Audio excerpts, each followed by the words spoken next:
Hi, it's Kirsten from WTI, and I am obsessed with my face cream. This is the Tatcha Dewy skin cream, and it has really honestly changed my skin. First of all, the ingredients are outstanding. They're unlike any other skin cream that I've tried. It has algae, rice, green tea. All these extracts make this the ultimate face cream. Let me show you exactly what it looks like. So here's the texture of the cream. It is so rich. I can't even describe how silky and smooth it is.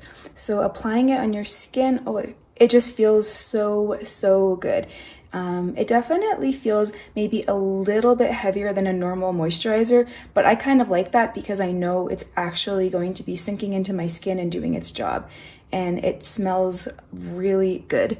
A really light, not overwhelming scent. So I suffer obviously with dry skin, with wrinkles. I'm in my late 30s, but I also am prone to breakouts. This cream has been incredible because I find it really moisturizes my face, my skin, but it doesn't clog my pores. In fact, I feel like my skin looks, I don't know, shinier, younger. I attribute it all to this cream. I think it's outstanding. I use it in the morning, I use it at night. I usually put any serums on first, followed by my night cream. So go ahead and give it a try. I know you'll be obsessed as I am, and that's my point of view.